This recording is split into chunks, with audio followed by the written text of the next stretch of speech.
NewsHour Weekend introduced a new series this year called The Future of Food. It explores what's being done globally to increase food sustainability and combat food insecurity. For more, here's Hari Srinivasan again with the series' co-producers, Megan Thompson and Melanie Saltzman.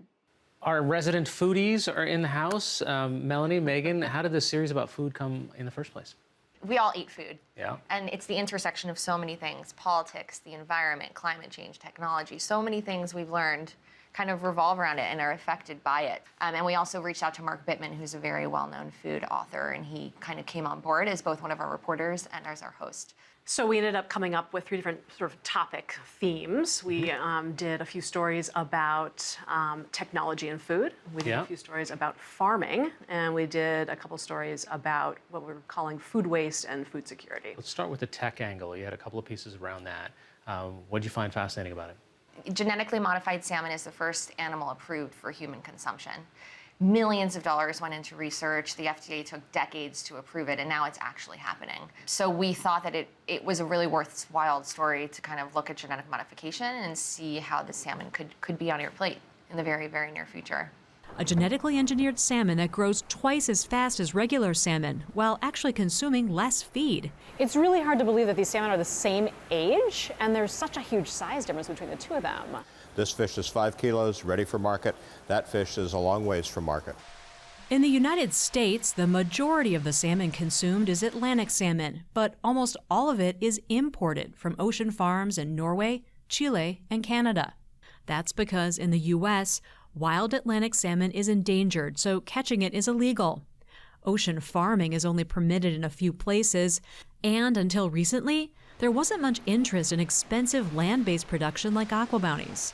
If you have a fish that grows a little faster, such as an Aqua Advantage that reaches market weight in half the time, you can produce those fish almost anywhere because you can grow them in a land-based aquaculture facility closer to consumers, so you can reduce the transportation costs, you can reduce the carbon footprint associated with transportation. So this opens up a whole new opportunity for global salmon production. This is a pretty big deal. I mean, this company, Aqua Bounty, is doing something that's never been done before.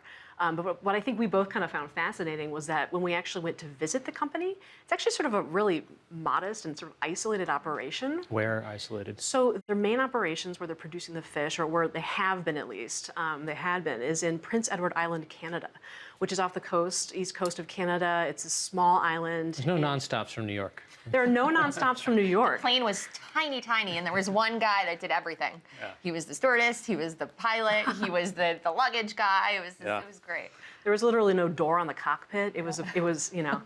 And then once you get to the island, you have to drive another hour out to the edge. And, you know, it's this small building behind a chain link fence. You'd have no idea what was happening in there. There's only really a handful of people even in this building, but they're doing something that's really huge and sort of groundbreaking. That was really interesting to see. Okay, then you also had a piece, also tech-related, but meat grown in a lab. I think anybody hears that sentence, there's a moment about it, but what did you guys find? People think of meat in a lab and they think of plant-based. But this was fascinating to us because it's actual animal cells being taken into the lab and producing meat from the animal cells. And it's fascinating. You know, with all of our stories, we wanted to kind of take a solutions-based approach and say there are all these problems with our food system. How can we tell reports that are both really digging into those problems, but are possible solutions as well? But we're finding that they're really controversial. There are people who, for ethical reasons, really oppose cell-based meat. And in the same vein, for ethical reasons, really, really support it. So it's been interesting kind of diving into the controversy. Valetti started researching the idea of creating meat in a lab.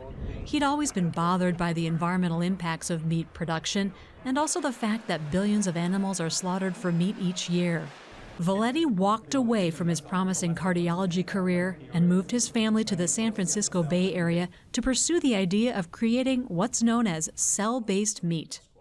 In 2015, Valetti launched Memphis Meats, one of the first private companies in the world focused on the technology. The next year, Memphis Meats debuted its first product. It tastes like a meatball. Okay, you did both taste it. And? It was pretty good. We tasted 2 different chicken products. One of the companies was making a chicken nugget. These ground meat products are a little bit easier to make because it's basically a combination of animal cells they've grown in a lab and other ingredients, right? These other ingredients help with the texture and the taste. So the chicken nugget was pretty tasty. It was fried. It was, dipped in a sauce. Yeah. And it sort of brings up another, kind of maybe awkward point about these stories, which was before we did this series about food, I don't think I have ever had to eat on camera before. But I had to eat for on 3 different of these stories. I've been getting so much joy.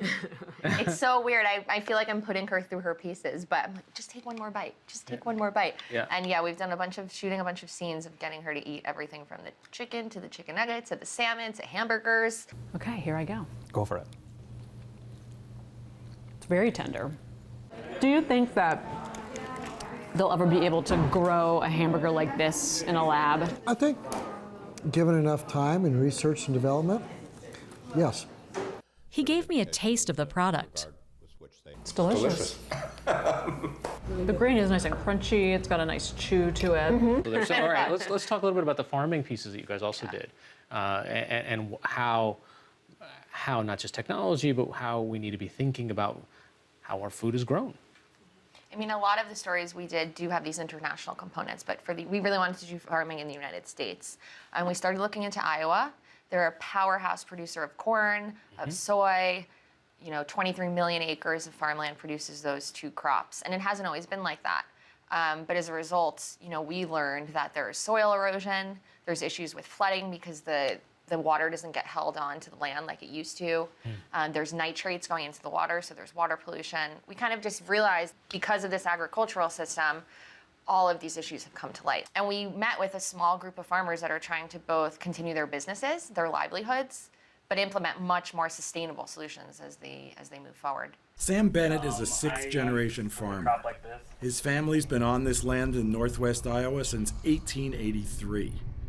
Like most farmers here, he grows mainly corn and soybeans. But today, Bennett is showing close to 100 fellow farmers some big changes he's making on his land. We're going to harvest probably middle of July. It looks like the rye will be ready before the oats. We have about 2,000 acres altogether on our farm. We've started integrating small grains like oats and rye into our rotation too. And those really aren't crops that are found really anywhere in Iowa. There's not a lot of acres of those.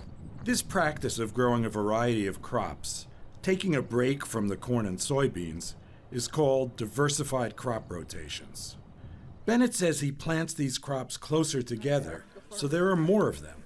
That means more roots in the soil, which improves soil and water quality. I think my dad comes from a generation that if you work harder, you'll be more successful. And I think what I'd like to say in my generation is that if you work smarter, you'll be more successful. And taking on some of these newer practices, some of these sustainable practices, is working smarter. It's interesting because I had never been to Iowa. I don't know many farmers, and making those calls and trying to get people to open up to us, it was more challenging than I initially thought. It was a lot of just making phone calls and explaining our intentions and saying, look, we want to see what it's like being a farmer out here and some of the challenges you're dealing with. Please be open to talk to us. And in the end, they were great. Actually, one of the people who were hesitant to speak with me at first, at the end of a really long shoot day, he had a newborn baby at home. His wife, he said, if we're not done by 6, I might be getting divorced. We got to hurry up. So we're leaving, and my shooter, he was driving and got stuck in a ditch. Currently, we're stuck in a ditch in the side of the road. I don't even know if this is actually a road.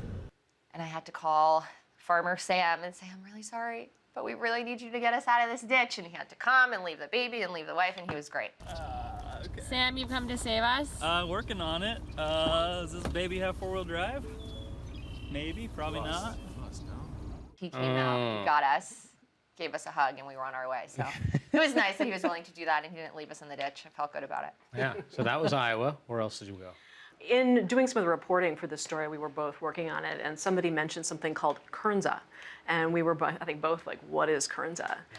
It turns out it's actually a very fascinating story. I mean, a lot of the environmental problems that Melanie was just talking about exist in farming because pretty much all the crops that we plant, or the vast majority, are annual plants.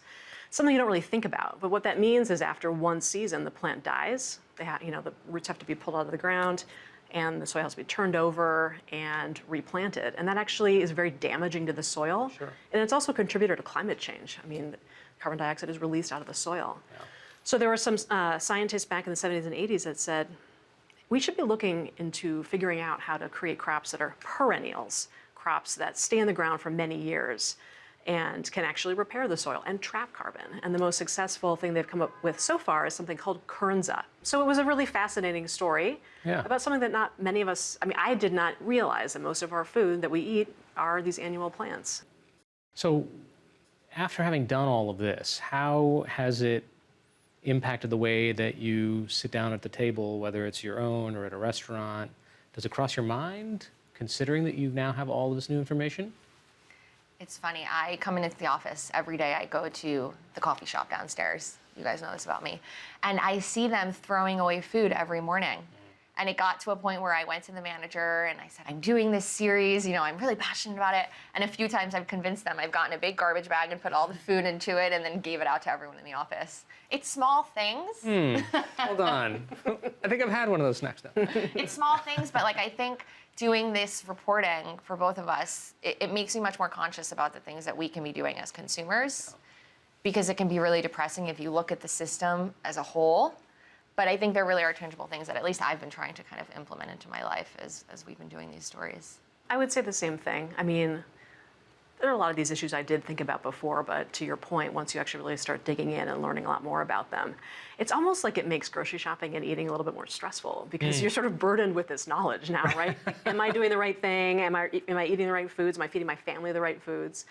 But ultimately, I think we both really enjoyed working on this series because, we're sort of helping educate ourselves and our audience about all these different issues. And we've really just barely scratched the surface, so.